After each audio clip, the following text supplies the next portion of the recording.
Very happy morning to all. Today, this class we are going to discuss about lesson number 8, International Economic Organization, last part, that is the fourth part. What are the things we are going to discuss today?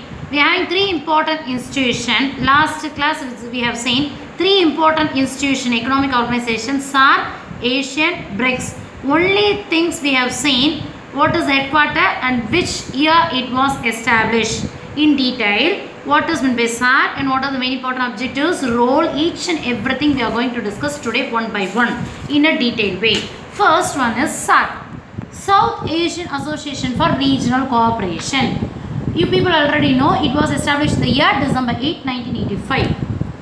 What is the main important aim and purpose of SAARC? Means promotion of economic, social and progress within the Southeast Asian region.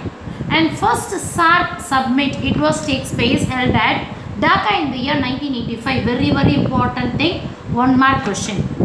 And how many years the SAARC meets once? Means once in 2 years. And another important thing, recent SAARC summit, it was hosted in Sri Lanka in the year 2018. It is also very important. Clear?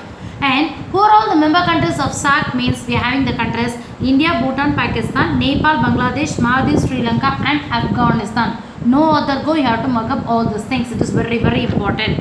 And next one, SAARC Secretariat, it was established in Kathmandu in Nepal on January 16, 1987. These are all the main important introduction and general information about SAARC. And now, what is the thing we are going to discuss? Very important thing, objectives of SAARC. Promote welfare and quality life of the Southeast Asia people, first important thing. Next one, accelerate. Accelerate means promote, develop economic growth, social and progress and cultural development.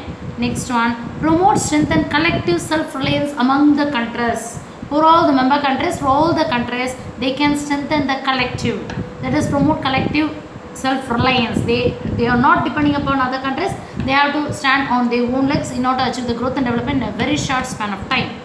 Understanding and appreciation of one another problem. The member countries, they can solve the problem between themselves itself, and they are not getting any financial help from other countries. Next one, promote social and economic and cultural technical and scientific fields. Next one, strengthen cooperation among themselves with other developing countries. They are not only depending upon other developing countries.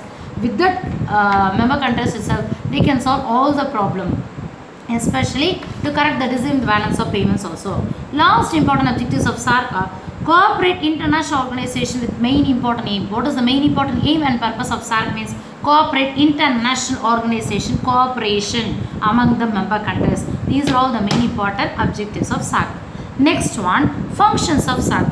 Functions of SAARC can be classified as 5 important things. First one, maintenance of cooperation in the region. Second one, removal of poverty. If you can put the full stop for poverty, automatically the growth and development will be taken place in the short span of time. Next one, strong relation among member nation. Prevention of common problems related to member nation. Common problem means correct discipline balance of payments. Last one, prevention of terrorism. Clear?